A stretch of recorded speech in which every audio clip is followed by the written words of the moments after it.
welcome to my video where I'm going to force you to listen to me talk about my original character for 3 minutes straight. Her backstory is a bit convoluted, so without further ado, here is...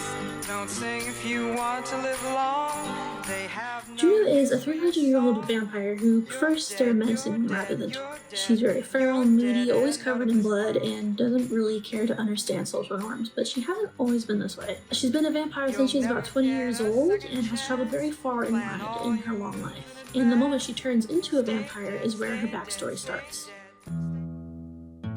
So before Juno was a vampire, she was actually a witch.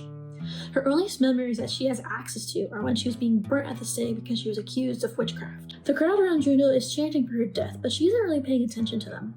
Her only thoughts are asking God that if he could grant her any mercy, at least make her death quick.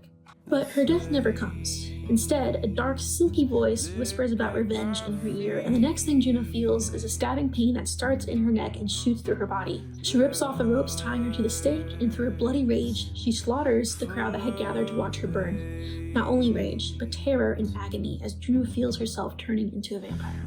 So Juno is saved from death by a vampire. This vampire, though, wants to be repaid for saving her. Juno is taken captive by her rescuer and is forced to become a vampire's slave, and that is how she'll live her life for the next about a century. There's a huge gap in Juno's memory. The last thing she knew, she was mauling a crowd and surrounded by fire. Now she's waking up at the bottom of a river, chained in a coffin, and trying to break herself out. She claws her way to the surface and drags herself to shore.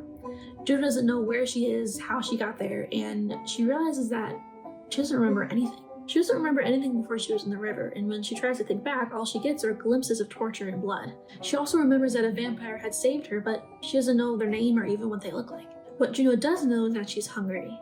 And angry. Really, really angry. She wants revenge on whoever it was that turned her and took so much of her memory and replaced it with nightmares of torment. All of Juno's life so far has taken place in Ireland/Europe, so how did she get to America? Well, Juno's only goal now is to find out what happened to her and kill whoever did it. So she spends the next couple centuries stalking this person. First, this takes her all over Europe, but eventually, her target makes a trip across the big pond, and Juno has to follow them. She doesn't really know or care why they did this. When she does get to America, Juno begins her cowboy era, which is probably my favorite era of hers. Just like in Europe, Juno stalks this unknown vampire all across the country, and during this time, she meets 1 or 2 people. Most of them are people she lures somewhere secret to suck all the blood out of them, but she does at one point encounter a young boy that makes her break her I don't care about anyone visage for a bit. During her time running around America, the only thing Juno really thinks about is killing the vampire who turned her, quite viciously. She's obsessive over it, and it's the only thing that keeps her going for so long. This is what leads her up into the present, where her story continues to expand. I created Juno for a D&D campaign, and she has been very fun to play. But the campaign isn't over yet, so this is where I'll leave her backstory for now. Thank you for watching, and I hope you enjoyed learning about my character.